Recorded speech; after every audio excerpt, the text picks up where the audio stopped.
누구에게나 먹고 싶은 걸 먹을 권리가 있다. 사람들은 대부분 자신의 경제력이 허락하는 한에서 원하는 음식을 구해서 먹는다. 그런데 선택권이 없이 누군가 정한 메뉴에 따라 먹어야 할 상황이 있다. 군대가 그렇다. 군대를 한 단어로 표현하라면 나는 통일성이라고 말하겠다. 오와 열을 맞추고 같은 옷을 입고 같은 일을 하며 같은 곳에서 잠을 잔다. 그리고 같은 걸 먹는다. 그 같은 걸 먹는 걸 놓고 최근 좀 시끄럽다. 내년 초 군입대를 앞둔 남성 3명이 국방부 장관을 상대로 국가인권위원회에 진정을 냈다. 군 복무 중인 채식주의자들의 채식 선택권을 보장해달라는 내용이다. 혹시 군대에서 뭔 채식까지 찾아 그냥 까라면 까는 거지 라고 생각하셨나? 나도 처음엔 그렇게 생각했는데 가만히 보니 그렇게 가볍게 여길 문제는 아닌 것 같다. 난 삼시세끼 고기만 먹고 사는 게 꿈인 사람이라서 그들의 심정을 이해할 수는 없지만 얼마나 절박했으면 저렇게까지 할까. 유튜브 댓글로 군대 채식 식단 논란이 왜 발생했고 어떻게 진행되고 있는지 취재해달라는 의뢰가 들어와 국방부에 전화했다.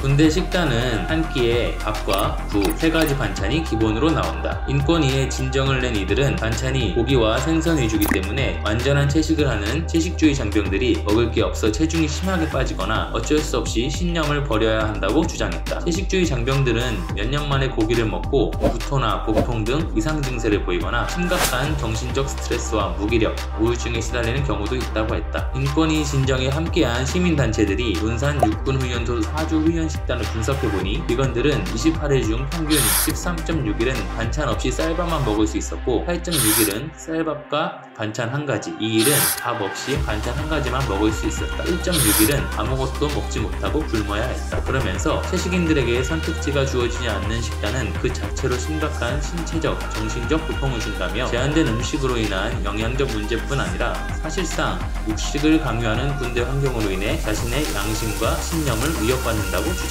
많진 않지만 비건 장병들을 위해 채식주의 식단을 제공하는 나라도 있다. 모병제인 미국은 채식 전투 식량을 따로 배급하고 식당에서도 채식 식단을 제공한다. 징병제인 핀란드도 일반식과 채식주의 식단을 모두 제공한다. 이스라엘도 2015년부터 채식 배급을 도입했고 2017년부터는 전투병을 위한 채식 배급도 하고 있다. 하지만 채식 선택권 보장에 대해 부정적인 시각도 만만치 않다. 군대는 단체 생활인데 지나치게 개인의 욕구를 채워주는 것 아니냐는 지적이 있다. 군인 식사는 전투력 유지를 위한 명령이기 때문에 개인의 취향을 반영하면 안 된다는 주장도 있다. 그렇다면 국방부는 어떤 입장일까? 지금 현행상에서도 뭐 채식주의자가 완전히 먹을 수 없는 그런 상황은 아니고요. 다만 이제 이들을 위한 아예 전문적으로 제공하려면 별도의 인력이나 시설이 또 필요하다는 거고, 그거는 이제 또 예산을 확보해야 되는 과정이 필요하잖아요. 그래서 인권위에서 어떤 제도 개선이나 이런 정보가 오면 거기에 따라서 또 상세히 검토한다는 거고, 현행에서도 뭐 그들에게 100점은 아니지만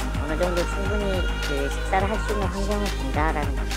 물론 인권위가 권고를 한다고 해도 법적 구속력이 없기 때문에 국방부가 이를 수용하지 않으면 그만이다. 때문에 녹색당은 내년 초 군인들의 채식권 보장과 관련해 헌법소원을 제기할 것으로 알려졌다. 당신의 생각은 어떤가? 신념에 따른 개인의 선택권을 보장해줘야 한다는 쪽? 아닌 단체 생활과 통일성을 상징으로 하는 군대의 특성을 깨트려서는 안 된다는 입장인가? 댓글로 의견을 남겨달라.